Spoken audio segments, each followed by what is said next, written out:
We stand in a moment of cultural change, a time that demands action to increase diversity in the creative industries. In film, television, gaming, music, online media, and all the entertainment we consume, the creative industries must rebuild the career pipeline to increase representation at all levels of production, but they can't do it alone. Our public schools are full of students ready to fill these high-wage, high-need jobs, but they need to be made aware that these careers even exist, and then receive industry-aligned training to prepare them for the modern workplace. Our goal at the AME Institute is to strengthen this pipeline, from public education to the creative industries, ensuring that all students, and particularly those furthest from opportunity, get the access to high-wage, creative industry jobs of today and tomorrow. We do that by empowering educators with the tools and training they need to prepare the next generation of our creative workforce. At our flagship AME Institutes, through our monthly virtual learning series, through curated programming for schools and districts, and resources that connect educators and students to the creative industry, AME Institute brings together all of the key stakeholders from the creative industries, K through 12, community colleges, and nonprofit organizations in order to build a more diverse and equitable creative workforce of tomorrow. Let's make it happen today. Hi, everyone. My name is Ashley Adams. I'm with the AME Institute. I'm thrilled to be here today at the Bric Foundation Global Talent and Education Day.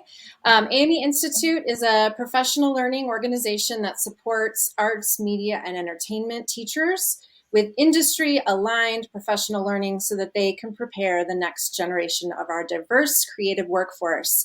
We're so excited to be sharing 4 sessions today. This is our third, and I love the folks who are presenting. NASEF is a dear partner of the AME Institute. We love their work, and we know you will as well. So welcome Jihan Johnston and Kevin Brown for our session around esports as a gateway to creative careers.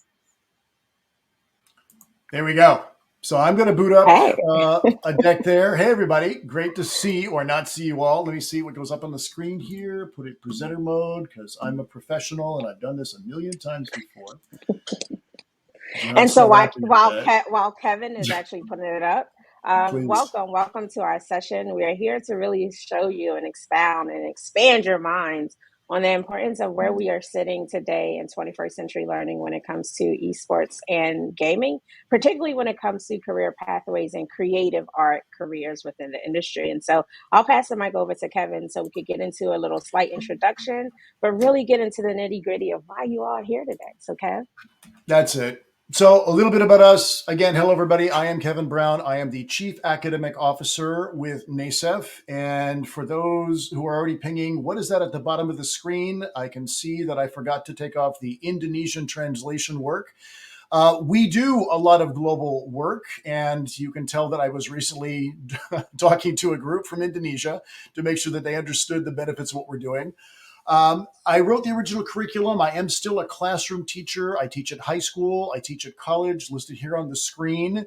But nothing so big as the footprints of my colleague joining us today.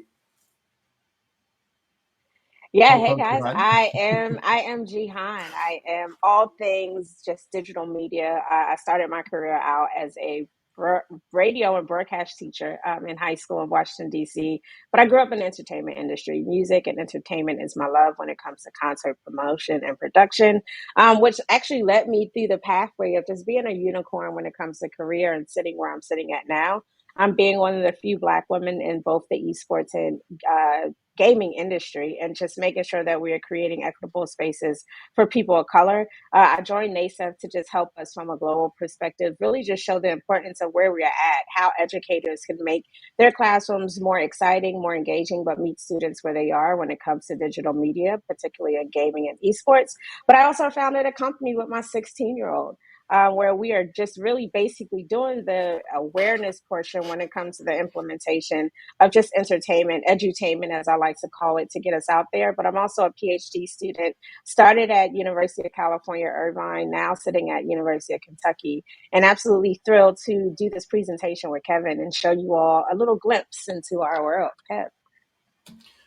So let's talk about that glimpse. It all starts right here. This was the deciding moment that got me hooked into it. I'm sure got Jahan hooked into it. This idea that esports is not just about the player.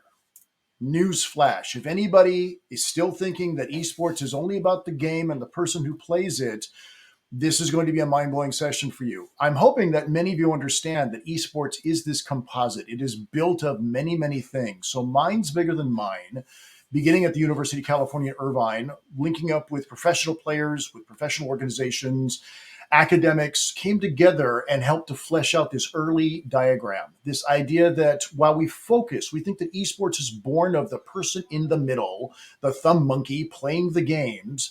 These other creators came out with this idea that there are domains of reference. They say 4 here in the white circles on the screen in front of you.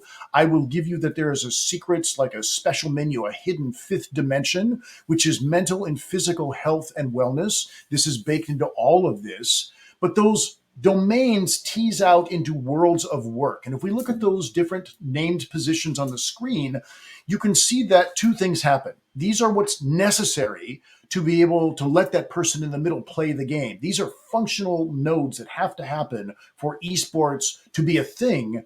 But then also the educators in the group, you're also saying, wait a minute, those are also classes that we teach. And these are majors in university. They're also well-paying jobs out in the universe. So this idea that esports is this ecosystem, I want to plant first and foremost. It's important because when we come to education, and this is what got me on board. I was working with the Orange County Department of Education for many years, and they approached me in late 2017 and said, Kevin, you're a curriculum writer. Can you write a class that deals with business English or the ELA, English Language Arts and business? Sure, lots of precedent for that.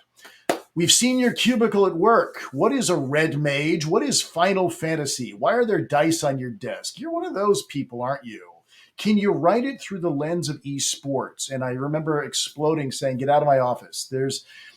Thumb monkeys don't belong in this. There's no educational value to what goes on in esports. And then I saw this early paradigm, this Venn diagram, this mandala, which actually sits in my office on one wall.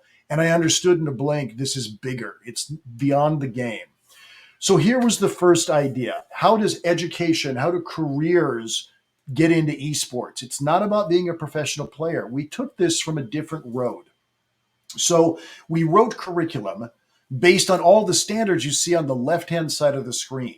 My task was design something that fit California at that point, because we started in California State Common Core Standards for Education, but that also heavily brought in career tech ed, CTE. I'm a CTE teacher for 20 plus years now, working hospitality, tourism, and recreation. I teach classes to this day at the high school and university level. But we also had to bring in next generation science and ISTE standards, because we know that STEAM education, as Jahan says, music, dance, design, all of this comes in if we angle this the right way. And in California, not just California, but at that time, social emotional learning, MTSS, this idea about multiple tiered systems of support, getting our arms around the whole student, not just we're going to load you up with data and you barf it back for a test and you get your grade and you move up. How are you doing today? How is your education serving you? All of this had to be brought into what we wanted to do with esports. That's a pretty mighty ask. And that took 3 or 4 months to write the baseline original curriculum, and then 4 or 5 months to argue with the state of California that this was a real thing. It wasn't going to go away. So for those of you in the audience who might be career tech education teachers, as you're looking at this, you're thinking, sure, AME works here. So anything that's got to do with media, arts, and entertainment, sure, that's there. There's a whole sector, that blue one, for content creation.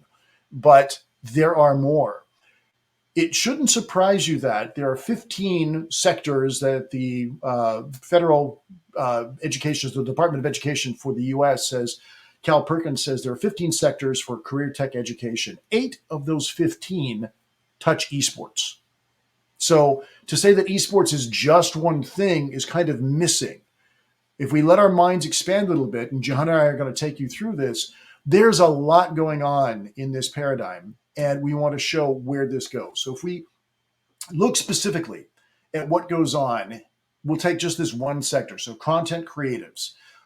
I'd like you to focus your attention on the right-hand side of the screen. You can see the way we designed this, that there are courses that have been designed that teachers have taken and readapted, taken it out of California, crosswalked it to Pennsylvania, Texas, Florida, Ohio, all over the place.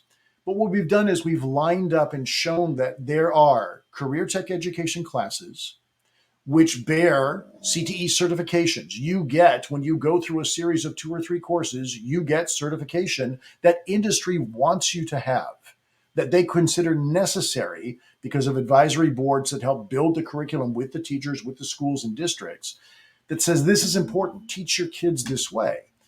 Students then in step 3 bring on these skills and they want to practice them. I'll tell you where and how in just a minute. It's going to blow your minds. But then it puts them in a place where they can see, I'm not just learning, in this case, how to become a shoutcaster, put on a headset, build a brand, and build a personality, take my love of the game and share it with people who want to consume a particular game, League of Legends, Rocket League, whatever you're watching on a screen. There's a career involved with that. And I can go more than do just esports. I could end up in any of the careers we see listed in step 4, and that's just a small segment. So each of these different sectors that we're presenting to you has something just like this. And I've already promised Ashley that I will make this presentation available to everybody. We'll send this out as a PDF. So if you're taking screenshots, by all means, please do. But know that I will give this to anybody who wants it if you'd like to take this back and study it further. What's of interest and what's of note. And Jahan, I'm beginning to get on my rant. I know. Jump in at any point here. But now I just really want to talk about the importance of just entrepreneurship when we are really engaging our kids just in this century. As a mom with a 15-year-old, that a lot of kids are just thinking just over COVID, how are we able to become entrepreneurs? How are we able to build? One of the things that I absolutely love about just our diagram and how we build it out is the courses. A lot of times when we are looking for how to implement CTE courses within the classroom, we're scrambling all over when it comes to any curriculum. And so we have actually designed free curriculum for our courses so that kids can understand the true essence of entrepreneurship. How do I start a business? How do I create my graphic? What are the proper operational, management systems that I need to keep everything in place? And so that's one of the things that we really dig deep in, is to actually formulate the mind structure for young adults on how to become thorough entrepreneurs through the lens of esports, and understanding that, hey, that can lead to an MBA, that can lead to a BA, where you're focusing on marketing, promotions, global management, to allow you to understand, how do I get into the mindset of a global leader when I am actually doing the work through Scholastic Esports. Kevin? Back. Don't know why this is crashing spontaneously, but it's okay. You covered it. I'm going to go back to that particular slide. I'll share screen. We'll pick it right back up. Yeah. There we go. And then when we look at the careers, we all know that when we are in technical fields, that we all looking to have those product managers. And then we go over into the organizers. And we all know that we need organizers in our lives. Organizers take us far, but organizers come in different career pathways when it comes to cybersecurity, a venue coordinator, a team general manager. But then also we have those curriculums and those certifications, but also bringing out those hard and soft skills for students to be able to develop, but also see what's in themselves so that they can make the decision on where they want to go when it comes to college and career readiness. That's it. And again, this is one we talk about, and we'll talk about this in a little bit. There's a slide coming up that is, we think that this is all about esports, but it's not, because some kids will stay the course, love a game, want to go professional, will hang in that space. Others will say, I love the culture. I like the tribe that we form at my school. There's a safe space. I see others that look like me, act like me. It's my tribe. I'm never going to be great at esports, but I can learn something tangential. I can learn through these skills that I'm getting through career tech education, points me toward either career or college. By event organizers, that's my realm. That's working in hotels. If you can organize an esports event, you can also organize a wedding. It's the same perilous thing, fraught with giant bosses, brides, that make you query, right? Make you wonder. But there are all these references that go into other kinds of industry. Quickly, we'll treat this one. This is an interesting one. The idea that games are full of strategy, but this is also where educators live. This is where data scientists start. This is Jahan, where she comes from. So this idea that we put those skills to work, we need them for the team. Whether or not you're a great player, it takes you places, it takes you further. STEM, STEAM inferences are all right here. So going to check in. I don't see anything popping up about questions from the group, but I've already said, if anybody has a question about anything that's on the screen, something occurs to you in the moment, please do not wait until the last minute, but let us know what your thoughts are. We'll try to answer them right now. There is time at the back end here for questions and answers, though, if you're taking notes. So again, here was the thought process. We had this wonderful mandala, this idea, this ecosystem, and the command was, can we write education starting with English language arts, the easiest of ends? And so the plan was this. Let's adapt it for 9th grade through 12th grade, how this ties into each of the domains, and we wrote coursework around all of that. We did that. Students asked us. I actually stood in a classroom in Santa Ana, California, Saddleback High School, and they said, we love this course. You got anything else? I went back into the office. And what we now have designed is a full grid for each of those positions that are in the ecosystem. There is an entire 4-year plan built out with esports sort of laced, centric coursework. Not everything, but some things. Sprinklings of STEM, of STEAM, of tech, of all these different things laced in, along with this attention to, on the left-hand side, you can see CTE courses for each of those different positions. So this is a way to reach out to a student. I think of my brother. He was like this. He was an illustrator, make you cry, wanted to work at Disney all of his life, was old school, pencil, paper, colors before we got into digital. And our high school did not offer the course, and he withered as a person because all he wanted to do was express himself. Here now with CTE, we have ways to give kids what they want, but ways also to direct them. Take that powerful love they have of gaming and anything in the ecosystem, channel it through CTE. It helps to raise what's going on with the grades on the other side. Some of those courses being sprinkled with STEM, STEAM, esports related project-based learning elements and things like that. But it takes them all the way through their 4 years, gets them ready for college. This was adapted and approved for California. As I said, other states are taking this as a template and taking it to their departments of education to see how they can apply it. And then can I also talk about just what we're doing here in the state of Georgia when it comes to just the implementation of just where esports is sitting from a legislation level on down to the mayor and to now us here at NASEF being a part of the Year of the Youth program within the Mayor's Tech Hub office. And so what they're doing is actually using esports starting now currently in Atlanta public school system, starting in the middle school, kind of elementary in that in-between gap, and using it to show kids of the possible careers when it comes to careers in Georgia. But we are also implementing esports and curriculum from a collegiate level, but then also an industry level.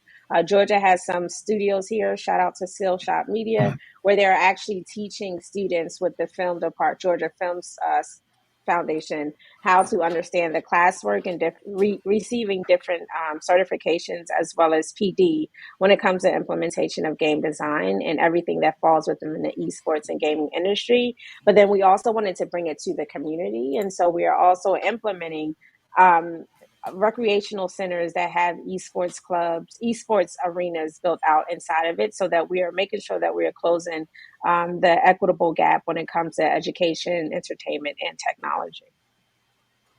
Really quickly, here's an example of how one of these classes got put to use. This is an English language arts class that took a classic Fahrenheit 451.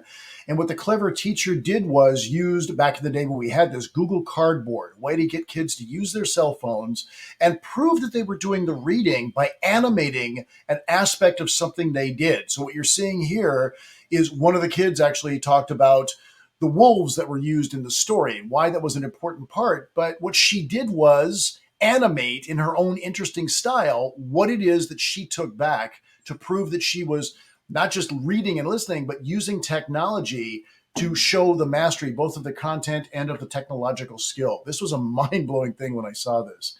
Why, how come English classes weren't like this when I took them? So, as Jahan just said, this linkage between middle school, high school, and post-secondary, this is the thing that we're working on now. There is absolutely a pipeline that can be grown. So there is now this idea that middle school has its own bed of curricula that can be adapted. You do not need to be a CTE teacher because we don't have them typically at middle school levels. But the curriculum that we've written for this is laced with CTE-based activity and learning, as well as all the other standards. So what you're seeing on the right-hand side of your screen is a snapshot of like one of the packets that we use for this. Everything is color-coded. We use this also in community-based organizations, boys and girls clubs, YMCAs, church, mosque, synagogue-based groups that are using this for after-school enrichment. Don't need to be a teacher to know it, but we've color-coded it. So if an administrator or a parent ever said, where is the inherent educational value? We've put it in there so it can be easily identified. All right, I'm going to skip past this one because I'm looking at time. I've got about 20 minutes of talk time left. But just to give you an idea, when we say we build out curriculum, again, gaming is part of it. Gaming is the hook. Kids want to come to play. But you can see what we do, even in summer school programs, is there is this heavy attention to all of this functionality. So that there is team building, there are soft skills, there is gameplay, but there's an attention to mental and physical health and wellness, a sense of belonging. You're part of this tribe, this community, this culture. You're using math skills. One of the things I promised myself when I became a teacher 24 years ago was I'm not going to be like the teachers I used to have. They would teach me things and I saw no worldly value why I was learning it. We go the other way. We want to show applicability. As soon as we learn something, like all of you today, what you have today, you can take on Monday and begin to work on this and do something with it. But showing career connectivity, getting literacy up where they are, we're imperiled by this in California. Math and literacy, not the greatest things, but these kinds of programs help boost this with youth, and our scores are going up as a state. And just to piggyback that, Kevin, please. I think it's one of the things that as educators, me being a former assistant principal, how you can use this information to understand where to reach students and where to put them at. We actually have a question. Are there after school programs for kids on the spectrum for NASEF? So the thing is, what we do is we actually establish help clubs open up and establish and build their foundation, but we actually have some partners, amazing partners. We actually just talked about this at South by Southwest EDU, where we met with Unified Esports League, which is down in San Diego, Matthew Iskey, where they are actually using general education, but helping those students that are on the spectrum that have inclusive learning accessibilities, having them use esports and being able to put their kids and teach them community building, teach them how to, just navigate their everyday life within the structure through game and teamwork connectivity. So there are plenty of clubs all over. Special Olympics actually has an esports club. So there are clubs all over and organizations that we partner with globally to make sure those students that are on the spectrum have access to both esports and gaming, but also understanding how it can be implemented and even be used on their IEPs for a goal or innovation practice. Some of our largest partners are actually entire school districts.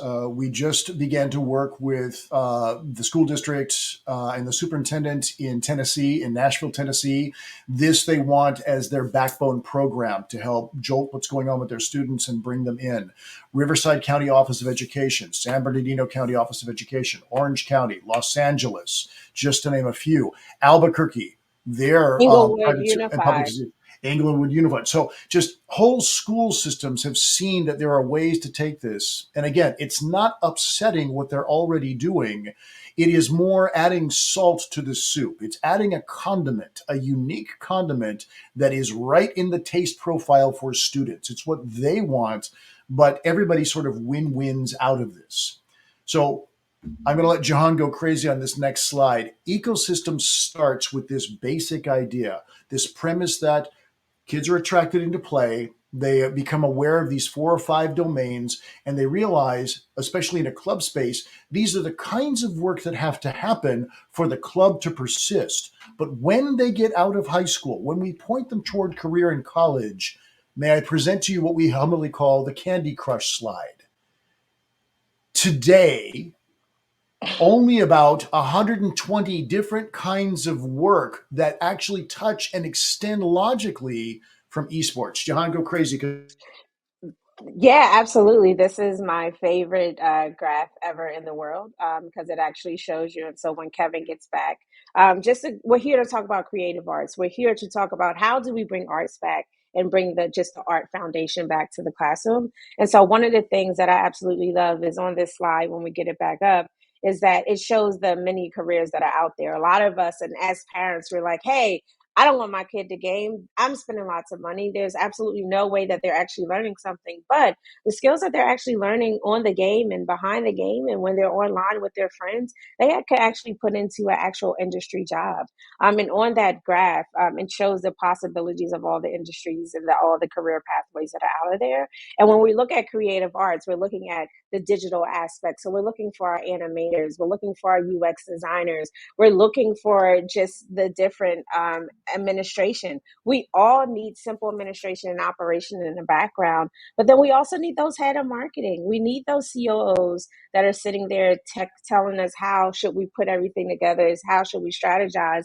But one of the things that I absolutely love and I talk about because I do have a degree in broadcast journalism is the broadcast position. I was raised in an industry where I had to talk about and have the experience of actually being in the industry. So going up every day in high school, being able to wake up, go to high school half a day, and then go to the radio station and do marketing and promotion, never knowing that I could now in 21st century learn those skills at home while I'm on a computer, start up my own podcast, start up my own stream, teach myself editing, and then build my own virtual portfolio. I was told I had to go to college. That was many, many, many, many, many years ago. So now with that and me understanding of just sitting both in the EDU, the entertainment and technology space, I developed this company with my son after being at Microsoft EDU and seeing where things were lacking. I learned about esports in 2018.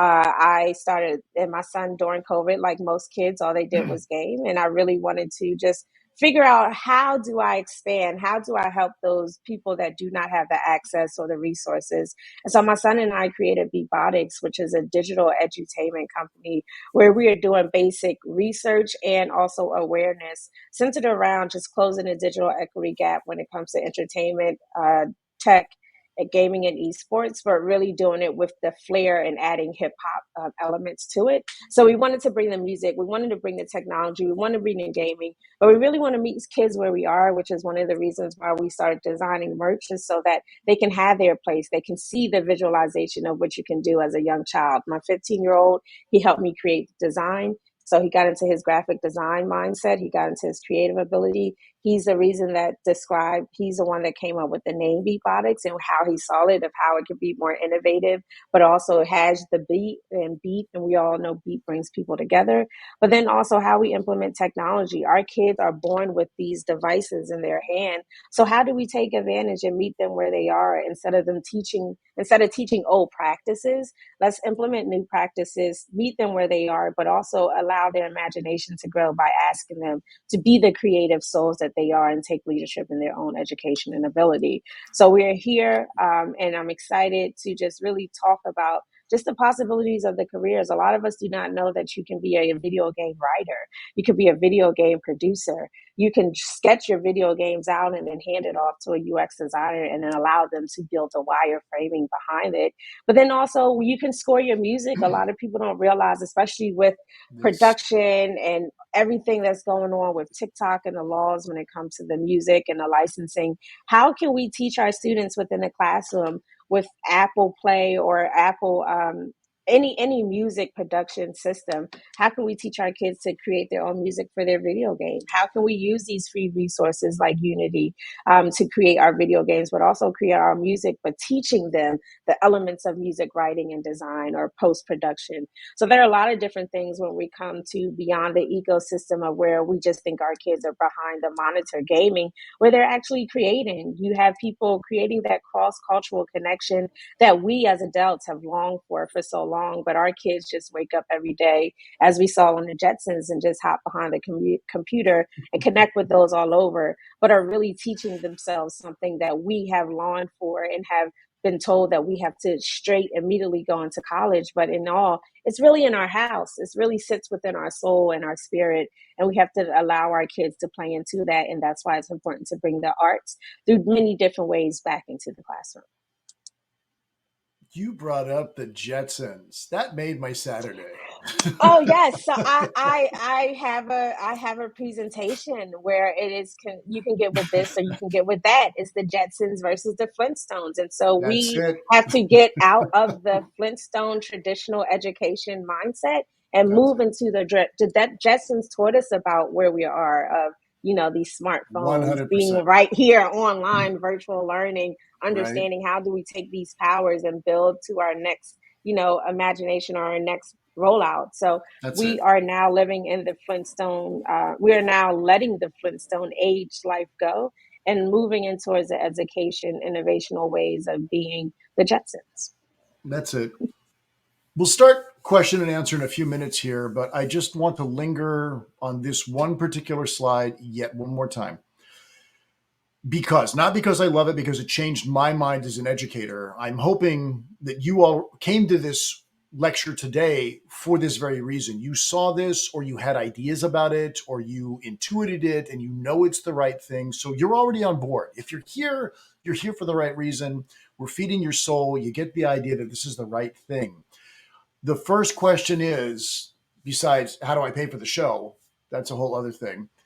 This is, where do I do this? Where does this take place? It starts with the club. It doesn't even have to start between school bells, because we understand, Jahan and I are both educators, it takes a lot to get a new class or an adapted class onto the usual master calendar. 18 months typically to get something new, find the teacher, get the space, do the thing.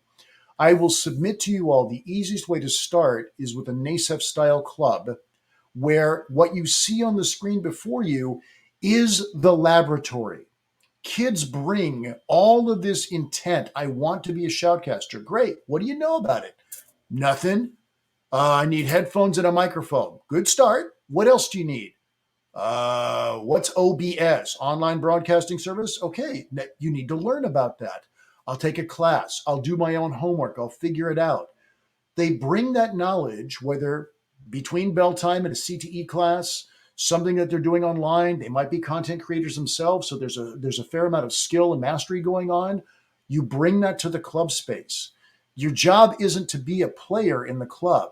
Your job is to take up one of these 16 kinds of work and say, this is what the club needs to move itself forward, to stay sustainable, to be open to anybody else who opens the door and says, hey, what are you doing in here? What's going on? Come and take a look. You may never sit on the bench. You might not want to play a video game, but you love to draw, and I'll do your logos for you, and I'll do your web design, and I'll be the person that keeps that going. The club becomes a laboratory, a de facto after school, out of school learning and development space. This is where we can start. Again, it leads you down the pathway to all of this.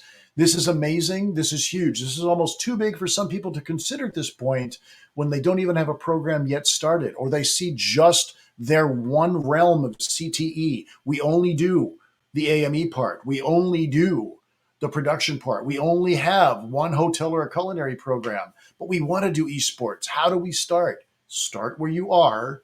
Start a club. We'll help you with the rest. Again, let's bring it to this. You've got questions at this point. We're happy to take them. We've got about 18 minutes for talking. So why don't I do this? I'm going to drop out of presentation mode so I can see either the chat or see anybody that might pop up. You So could. there was one question. It said, Uh-huh. is there a map of school districts that have these classes or after school programs integrated? Mm-hmm. I told them about our Mm-hmm. affiliate program. So do Mm-hmm. you want to dip a little bit more about how our affiliate program works and for people Sure. that are looking for communities? Sure. Really good question. Hard to put it on a map because when I Google map the 6,337 clubs to date that are in NASEF, it's hard to see. It's so dense around, you would imagine, major urban centers. So if I look at Atlanta, clutchy. It's all kinds of things, middle school, high school, college. Los Angeles, Orange County, where we were born, super dense. But what I can do is pull out something where you can see on a larger level. And what Jahan is mentioning is the affiliate program we have. Organizations that have the ability to attract 10 or more individual sites to them tend to align with NASEF and say, give us all of your free stuff, which is everything you're hearing today, all of the curriculum we talked about. There's very little NASEF charges for. So these affiliates set up and decide what's good for them. Case in point, I work with YMCAs.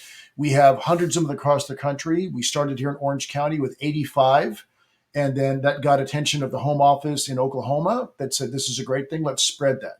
Boys and girls clubs, the same thing. So I could go through my list that I have to date and see which ones are which and give you some idea, but that'll take a little bit of doing. But happy to give anybody that kind of information. It changes so often. So, but I think maybe the big takeaway is looking at, we started as this little dog and pony show, 25 high schools, 38 clubs in Orange County, California, so about 6 minutes from Disneyland. And now we are in 5 continents, 32 countries. Like I said, 6,500 clubs touching here in North America alone.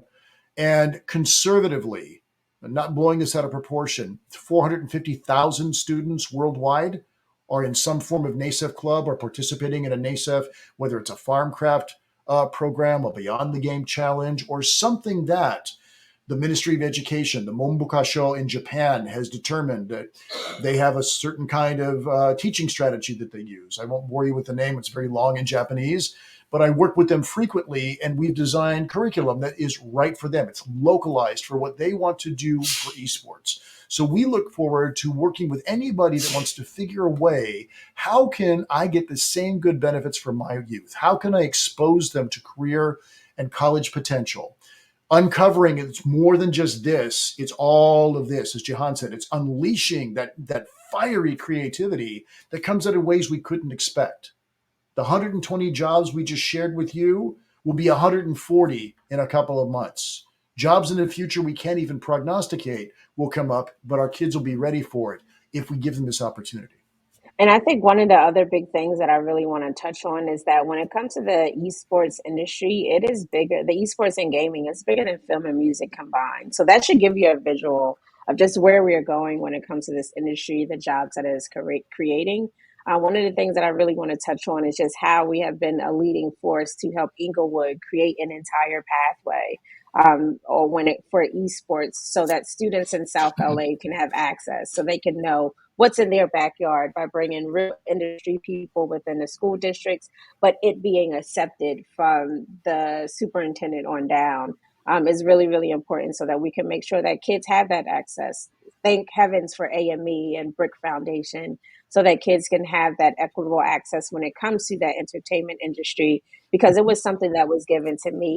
And it has been very hard over the years for students to get access and figure out how do they get into the industry. But to see these organizations provide this from an educational level so that it's being implemented into the classroom and preparing these students for success when they get out of the classroom is important. And that's why NASEF, that's why we are here, is so that we can show children and parents and educators all over the globe the Mm-hmm. endless possibilities that happens when you use esports as a leverage to meet students and teach career pathways to all. Excellent. I want to respond to Chris Crines, who's in the chat, asking, "How can I get involved in San Diego?" Easy. San Diego.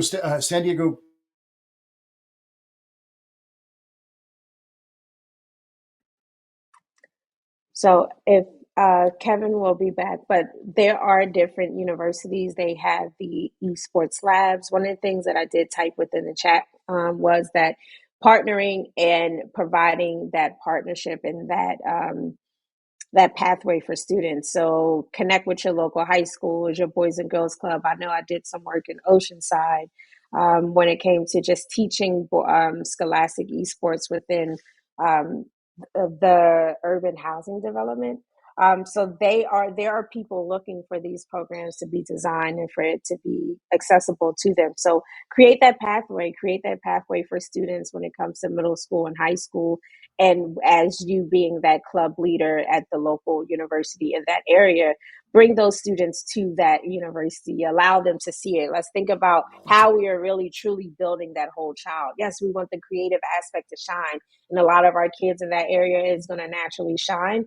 But what don't they really have access to? Some of them have never been to that university. So schedule a university field trip, show them the possibilities that are there on that campus, and then be able to just branch out from there. I would love to connect you with Matt down there in San Diego that is doing some amazing, amazing work when it comes to building inclusivity within the school sector of San Diego Unified. Large partner, longtime partner. So yes, you could be a lot of things, Chris, for a lot of young people by starting up a sort of an esports ambassador program. We piloted one at UCI and it worked great guns. So we are just about at time, my friends. I want to make sure we've got time so you can get up, take a bio break, get something else refreshing to drink, and get on to the 3:00 session. If there are any other questions, last call, last chance, put them in the chat, raise your virtual hand. You've got both of our stats right there. You've got Jihan at nasef.org or Kevin at nasef.org. Reach out to us. We're real people. We actually respond to email. We look for you guys. So it's been a delight presenting to you all today.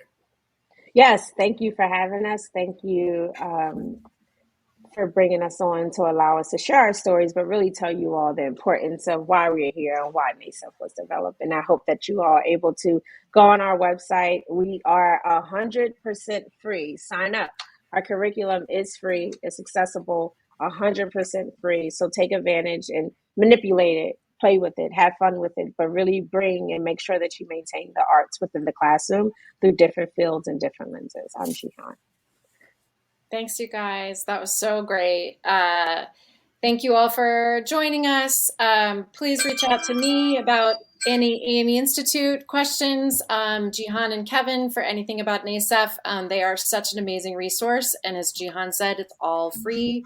So much great curriculum and support. So have a great day, everyone. And maybe I'll see some of you at our next session. But thanks again, Kevin and Jihan. Have a great day. Bye, guys. Thank you. Goodbye.